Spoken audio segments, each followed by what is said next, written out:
Perry King of TF-XCite with, I think it's the fifth of the recaps following the class division action and just before the Open about to come up on Halloween Friday. Great time filming all the races and most of the award ceremonies at the class meets last Saturday. Apologies to the races that did not have the views up on the hill, but unfortunately there's a lot of coaches, spectators, whatever, that just like to stand in front of a camera and kind of block the view. So a lot of the filming from the non-manned camera was unusable. Anyways, getting on to the Open, and congratulations, of course, to all the teams that did so well. We had on the boys' side top two in each class. We had Greenwich and Staples. In the LL, in L, we had Amity and Hall. Amity winning its first championship in a while, and Xavier won out. Xavier, last year's L champion, won out over last year's MM champion EL in the MM. Both of those teams going on. Ledyard and Tolland in Class M in a great battle there. Adam Killingworth in East Hampton in SS, and Thomaston and Bolton in Class S.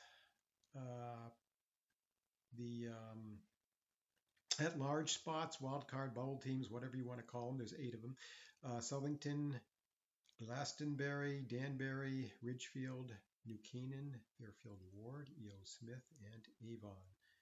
On the girls' side, another good battle between Glastonbury and Greenwich, with, again, Glastonbury winning out this year. New Canaan, again, on the L side, along with Cheshire and Mercy and East Lyme. In MM, in M, it was Daniel Hand knocking off New Fairfield, dethroning a champ there, and Adam Killingworth repeating again in SS and going on with Cromwell, and Lyman Memorial holding off Shephog Valley in Class S. So there were 22 teams for girls in 2024 going to the Open, and the reason for that is because usually there's only 20 teams. It's a minimum of 20, but it can be more than that. And last year, Conard was one of the teams. They choose the at-large teams, the bubble teams, by time, the average time. And Conard was one of the 8 chosen last year. I believe it was the last one, but it had a time. Or it finished in back of Southington and Danbury in Class L, who were not among the top ones. So the rule is that if the in this case the final team selected has came in behind teams in that class race, those teams also get to go. So there were 22 teams last year with Southington and Danbury. This year it's 20 and 20 on both sides. No odd things happening there. On the girls' side, 4 teams repeated. New Canaan in Class L, Mercy in Class MM, Adam Killingworth in Class SS, and Lyman Memorial in Class S. Glastonbury, the last year's Open winner, dethroned Greenwich as the LL champ this year, and Daniel Hand edged out New Fairfield in Class M. Over on the boys' side, only one team repeated in the class that there was only one class that had a repeat champion of the same name. That was SS, again with Adam Killingworth. Xavier did win a second, or they've been doing it for a lot of years now. But This year they won in MM after winning in L last year. So two teams that won state championships last year over on the boys' side also won last year. And all of last year's champs were at least in the top six in their class this year, and all but Rocky Hill will be going on to the Open this year. Rocky Hill, of course, they had Brian Smith's back, but they lost the other six guys, so they had a tougher time qualifying this year. They didn't quite make it. And yeah, the top team battles on the girls' side was Glastonbury over Greenwich by 44-62. These are all the class battles that were less than 25 points. Mercy over East Lyme in MM by 38-61. Daniel Hand over New Fairfield by just 4 points, 78-82. And 4 points was also the difference down in Class S with Lyman Memorial holding off Sheppard Valley there by 47-51. So yeah, two classes decided by 4 points. On the boys' side, even gets closer in a few contests with Xavier holding off East Lyme 57-59 in the battle of the two reigning champs from 2024 and MM 57-59 there. And that was the closest contest of the day. But there was also down in M, Ledyard over Tolland by 74-77. And then, oh yeah, by a huge amount more, Thomaston over Bolton by 88-93. Yeah, 5 points. So 3 contests there on the boys' side decided by 5 points or less. Pretty close action there. Obviously, a lot of coaches were pulling out their hair and biting their knuckles and so forth as they watched the results come in. Individually for the girls, Chase Gilbert of Lime Old Lyme, she won her 4th Class S championship, and she took her, and she also took the top time of the day. And Sarah Roberts of Mercy also held on to the MM title. Individually for the guys, there was no repeat champion in the same class because Tyson LaBelle of Griswold was bumped up to Class M this year, and he won there, so he is a repeat champion.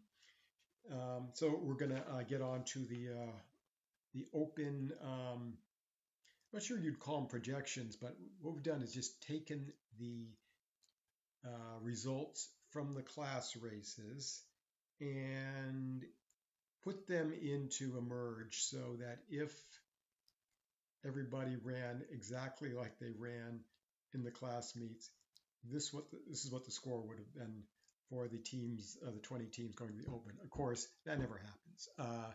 Some teams go up, some teams go down. All sorts of things can happen, and so the projections just show what would happen if everybody ran the same, and they won't. But yeah, it gives you a little baseline figure, and it involves speed ratings. And I know that there are some cross-country pundits that hate speed ratings because of whatever. I can't imagine why, but speed ratings are really the only thing you can use to compare performances over the course of a year, because obviously if, take for instance, Sophie Pasalacqua of Greenwich at the F-check meet at Waveney, if she runs I think it's like a 17-14 there, and is she, 17-14, is she a lot better than the runner who ran 17:59 at Wickham Park on Saturday, also named Sophie Pasalacqua? No, it's pretty much, they get pretty much the same speed rating. So it's a difference of courses there, maybe conditions, but mainly just Wickham Park is a lot tougher course than Waveney Park there. So speed ratings work by basically imagining Of course, conditions, everything being the same, they're based on the data of all the runners during the year. So you kind of figure out the best fit for performances on a day. And if the times at all these different courses, and maybe even at different distances, like Manhattan Invitational Van Cortlandt, they run 2.5 miles, but you can fit them in with a speed rating to say how those performances compare to each other. And there's also something called compression, which is basically how tight a pack a team has.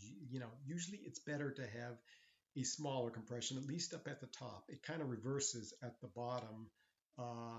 If you're like, for instance, a Class S, and we'll see it, with the Class S teams this year, is that the two winners had good compression, or let's just say down in France on the boys' side, um, you know, the team that won there had a better compression.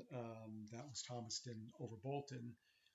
So they basically won mainly on the fact that they had a better pack. However, when the Class S teams get thrown in with all the bigger teams in the Open, it reverses, and you would expect Bolton to do much better than Thomaston at the Open this year, because that means that basically that Bolton has a few guys up top that can score very well. And the places at the back that mattered a lot in the Class S race, you don't lose that many places there if you have a guy, that finishes way at the back, and everything. There aren't that many guys finishing there, so, and all. So, starting with the guys, and again, this is it's not projections, it's just a summary of what the scoring would have been if everybody finished the same as the Open. So it's kind of a baseline figure for the Open coming up. Last year, Ridgefield was the winner on the boys' side with 43 points. Eastline was at 63. E.O. Smith at 152 were the top three teams. This year, yeah, it's a mix of teams here. MM did very well this year. Had a lot of, with especially with Xavier dropping down with East Lyme and E.O. Smith, a lot of power up there, and so if you took all the placements, it would be Greenwich, which has an incredible compression of 4 for guys. That's and there's a couple of teams this year for Greenwich. Glastonbury's compression is 5. HK 6, Southington 7. Those are extremely tight compressions. It means these are real pack teams. And who knows if the same thing exactly will happen at, or anything close to that will happen at the Open. But if that does, well, Greenwich already has the highest speed rating at 167, and with that kind of compression, they're well ahead in the virtuals here, I'll call them, at 92 points. And running down the rest of the list there. You have Xavier next, it's 129. East Lyme 134. Amity 147. E.O. Smith 160. Staples 193. New Canaan 229. And then you get into Fairfield Ward 236. Haddam Killingworth 238. Now those are 1, 2, 3, 4, 5, 6, 7, 8, 9 teams. Now there's 6 teams going on to New England.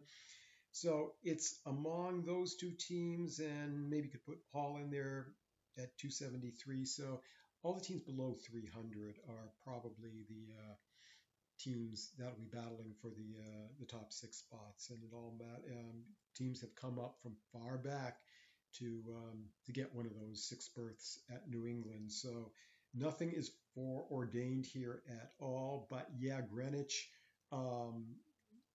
is somebody I guess you could put a lot of money on, some team to win it there. With if they do anything close to that, they should win. The battle for second uh, is really tight between three teams there: Xavier, Eastline, and Amity. Again, at the top, having a good compression with high speed rating, like all these three teams have basically pretty much the same speed rating around there. It's the compression that differs a bit, and Xavier has the best. That's why they probably won the class MM, that tight pack coming in there. The 14 is nice, and then it's a question of Amity and Eastline. And interestingly here, Amity has a better compression than Eastline, pretty much the same speed rating, but they come in some points behind there. And that's just that if the way in the virtuals, there's what we call a time bubble in every race. It's where a mass of guys come in, and if you have your guys at the beginning of that bubble, that's good. If you have like three guys at the back of the bubble, not so good. So within a race, and you can have a couple of bubbles. The big bubble can be or a big bulge can be have like two or three other 2, 3, 4, 5, whatever bulges within them. But it's all a matter of placing your top guys. And here it was, I think it was the third and fourth runners on Amity compared to Eastline that they just got enough of advantage there to that it didn't matter that they gave away some Eastline gave away some points in the fifth spot and so forth. So, anyways, that should be good. E.O. Smith is certainly very close though too up there. Pretty good compression compared to the other teams, and right up there with speed rating. Staples also above the 160 mark in speed rating, with a good compression, 27 there, good enough. And then you have a lot of teams packed in the 229 to 230, three teams there: New Canaan, Fairfield Ward, Haddam Killingworth, very close, close in the speed ratings. Haddam Killingworth has by far the best compression, although the lowest speed rating of those. But as you get down further down, the compression doesn't help you as much as it does at the top. So if it was just Fairfield Ward and HK and they're battling for the second spot, I think Haddam Killingworth might have the advantage there. But here, as you get further down, the compression doesn't help quite as much.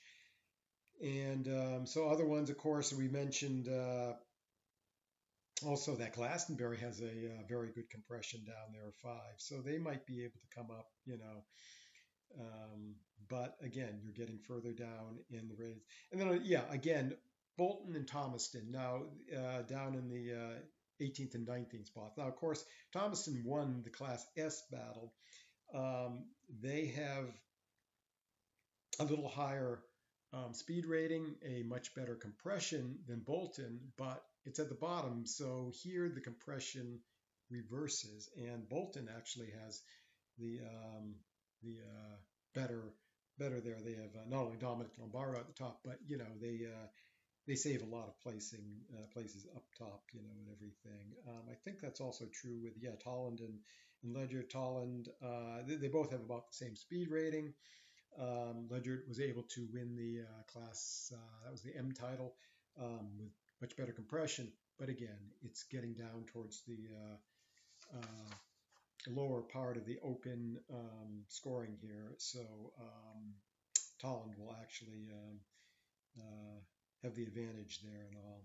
So that's the issue on that's the state of things on the guy side. And again, they will not run that way. They never do. And we've seen teams like Ridgefield for many years pulling a surprise at the Open, or at least coming way up than they were kind of projected or what the virtuals showed. So there will be teams like that this year too. Over on the girls' side, as on the boys' side with Greenwich, there is a team that just seems well above the others. And here, the girls' compressions will be much bigger than the boys. That's always the case. You do have one unicorn this year, a team called East Lyme that looks like a boys' team as far as their compression is.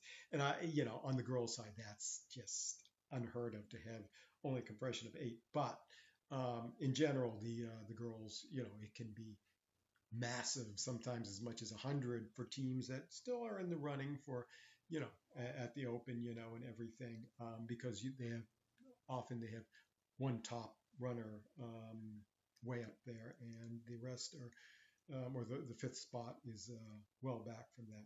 But anyways, yes, Glastonbury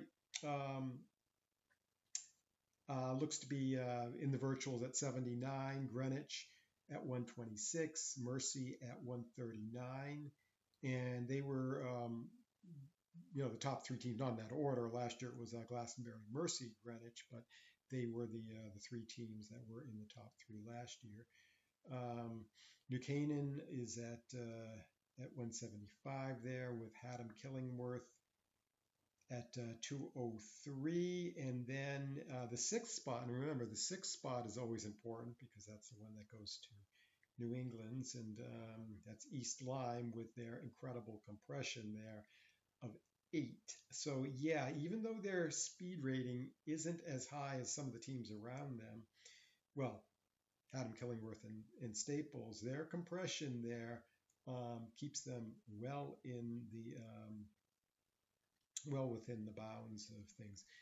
And so yeah, those would be the top 6 teams, and then we get to Staples, and I don't usually make adjustments, but of the results from the classes for these things, but I felt we had pretty much had to do it with Staples. I did check, and I did see that Avery Coulter she did not finish the class LL race. She is in the roster, and if she ran, I mean, she's the number 2 runner on Staples, and that changes the team outlook around if she can run and she's anything close to what she did. So I put in 2 scores and speed ratings for Staples with her. They would be projected in or in the virtuals there in 7th place at 220. Without her, they're at like 311, which is maybe down in like 11th or 12th. And the speed rating for them with her is at 90, 56 compression. Without her, it would be a speed rating of 78 with a much larger compression of 71. So yeah, and she could be anywhere in between. A runner coming back is not necessarily going to be at top form. A few years ago, we had Ms. Daniels coming off of the sick bed to help New Milford, and she wasn't as good as she had been earlier in the season at her absolute tops, but she was good enough in the top, 15 or so to help ensure that New Milford won the title that year. So we'll see. But I'm guessing that Avery will be back and she'll be, in fairly good shape, and that Staples would then be at the virtuals of 7th. Cheshire in there for 8th, Ridgefield for 9th, and New Fairfield for 10th would all be fighting for that top 6th place that can get you there, and anybody that within that proximity, I think has a decent enough chance. You could maybe even throw in Trumbull because they have a pretty decent compression compared to a lot of teams with the 37 there and 317. And again, you'll notice if you followed the class races, here you have Daniel Hand won the Class M race over New Fairfield, but New Fairfield has much bigger compression, and here it actually helps a bit. And Hand actually has a pretty high compression too, 65. So, even though it has a higher speed rating than New Fairfield and a smaller compression, it would come out in the virtuals as being a little further down than New Fairfield. I think there was other cases of that in here where teams, change position in the virtuals in respect to what they did at the class race. The Open has completely different set of runners, and your status within that field. You can be one of the top two teams in your class race and be at the back in the Open, and so things change around quite a bit, and everything. And cheers to all those small teams that can put in a big gutty effort. Again, we have Lime Memorial, who has won the state Open from Class S in the past. It was well in the past now at this point, but they have done it. So the small teams occasionally can put on a big effort to do that. Haddon Killingworth, Class SS, just one up, and they were one of the New England visitors last year, and they are favored to go this year. So they're the small team, big representative this year, and so it should be great action there at the Open. On the individual battle side, again, this is just the times listed for the guys here that they ran at classes, and it never turns out to be exactly the same. Sometimes, a guy will come up to win the Open, and he was well back at, in the class meet and so forth. But this year, the three guys who went under 16, Luke Cushing of Amity, Tyson LaBelle of Griswold, and Sam Leone of East Lyme, none of those three guys ran against each other either in their class meets. So those are the three that put up the best times. We'll see what happens. And Oliver Samuels, again, he was running alone in Class LL. He's definitely back in form now, and he's the fourth runner there with Alex Cook, Joseph DeLuise, Quinn Kilkenny, Landon Wall, Jonas Schulman, and Edward Kushel being, I guess, the top 10, I believe. And so these guys could all, the ones shown on the list here, could all be podium guys, and there'll be others creeping in, and not all these guys will make it. So we'll see. But should be a great battle this year to see who can do it all. And then there's the girls' side. And last year, of course, Brooke Strauss was the champ and set a very nice time. But this year, they are running incredible times. And I don't know that Brooke's time from the Open last year will really be comparing that well if the girls have the same kind of day they did in the class race. I mean, you had Lauren and Sophie battling it out and getting under both getting under 18, and of course you have Chase. Now Chase has won the Class S and the Shoreline 4 times, and this year she's looking to get the Open title too. 17:51.94 was the top time in the class meets, so she will be the favorite. And with Lauren and Sophie there There's a few others that got into the 18s at least, and who knows? They weren't running against each other for the most part in the um, class races. So, well, Sophia Ovalotska, yeah, I mean, she was up against Lauren and Sophie, but she ran a great time there in the 18s. Anna Fleeks won in Class M with a time well below 19, and Sarah Roberts won in MM with a time well below 19. And then Hazel DeLucia, who ran behind Chase there in Class S, is also at, right at the 19 mark there. Sarah Bogdan of Staples can always be counted on to be up there. And two more would be Sienna Decanter. She has the ninth best time, and she won the Class L race.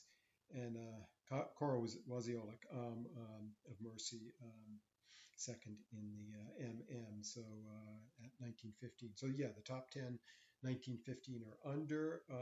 Should be a great battle all the way around this year. And so looking forward to hopefully a good day. Thursday, I guess, is supposed to be a pretty soggy, so hopefully Wickham Park won't be too much of a mess on Friday morning, but we'll see.